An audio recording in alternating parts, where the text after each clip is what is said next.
My guest today is the Nightingale of India, Lata Mangeshkar. It's a pleasure to have you here on The Unstoppable Indians. I want to ask you a personal question. Your voice is a miracle of nature, लेकिन इसके साथ बहुत practice, बहुत discipline, बहुत training भी गया होगा. आप अगर इसको वेटेज असाइन करेंगे, कितना नेचुरल टैलेंट है और कितना डिसिप्लिन और ट्रेनिंग? और नेचुरल टैलेंट जो है वो 75% और बाकी जो है उसमें तो मेहनत तो करनी पड़ती है, रियाज करना पड़ता है, खाने पीने का ये रखना पड़ता है. हालांकि मैं रखती नहीं हूँ.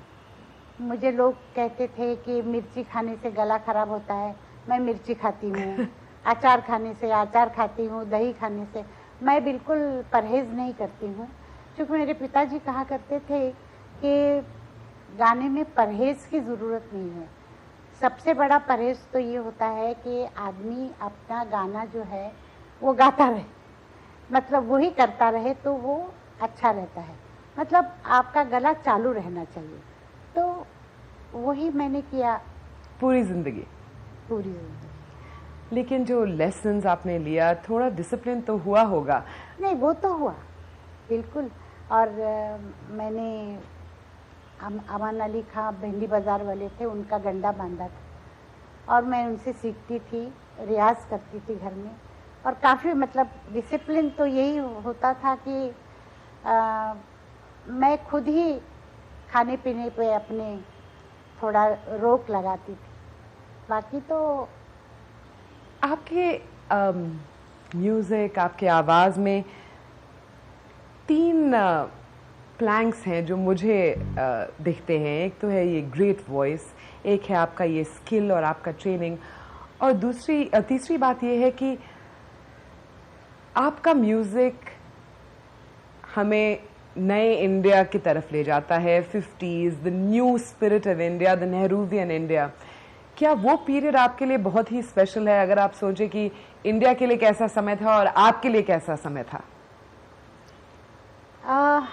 वाकई वो पीरियड बहुत ही अच्छा था, इसमें कोई शक नहीं.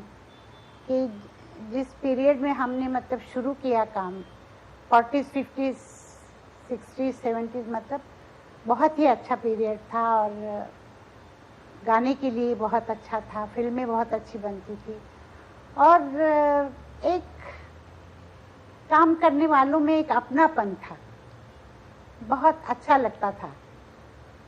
आज सब दूर हो गए हैं. और पेट्रियाटिक स्पिरिट भी बहुत था, तो बहुत गानों में भी पेट्रियटिज्म का रिफ्लेक्शन होता था. और आपके लिए वैसे सॉन्ग्स तो स्पेशल होते होंगे. जी हाँ, मुझे बहुत अच्छा लगता था और मैं गाती भी थी. और मैं एक और बात बताऊं कि उस वक्त क्या था कि देश के ऊपर कोई भी किसी तरह का संकट आए तो मैं अपनी फिल्म इंडस्ट्री की बात करती हूँ, हमारी फिल्म इंडस्ट्री पूरी खड़ी हो जाती थी. सारे इकट्ठे होके शोज करते थे, पैसे इकट्ठा करते थे, कहीं जाना हो तो जाते थे, मतलब आर्मी को मिलने जाते थे, लोगों को मिल के मतलब मदद मांगते थे. वो बात अब नहीं है. लता जी, आप इतनी फ्रैंक हैं. मैं पूछने वाली थी आपसे कि वो स्पिरिट, वो इमोशन आज मिलता है कि नहीं, लेकिन आपने अपने आप बोल दिया कि वो स्पिरिट आज नहीं है. लेकिन मैं फिर से अभी 50s का बात करना चाहती हूँ. It was a great period in Indian cinema. You were associated with the great heroines, whether it was Nargis or Meera Kumari. आप अगर वो पीरियड के बारे में सोचे, फेवरेट सॉन्ग पूछना बहुत ही डिफिकल्ट क्वेश्चन है, लेकिन एक सॉन्ग जो उस पीरियड को बहुत सिंबलाइज करता है. आएगा आने वाला. और हाथों हाथ मुझे आपसे ये भी पूछना है, जब पंडित जी ने आपका ये गाना सुना, आए मेरे वतन के लोगों, ऐ मेरे वतन के लोगों, आपको कैसा लगा? उनके आंखों में तो आंसू आ गए. आपको कैसा लगा वो गाते हुए? मुझे बहुत अच्छा लगा, गाते हुए बहुत अच्छा लगा. हालांकि एक दिन पहले मैं बीमार पड़ी थी, मैं वैसे ही दिल्ली गई और 26-27 को हमारा शो था. 26 को मैं दिल्ली गई थी और शो में गाते वक्त मैं अपने आप को भूल गई थी। मतलब मेरे आँखों के सामने वही सब समा आ रहा था कि क्या हो रहा होगा बॉर्डर पे।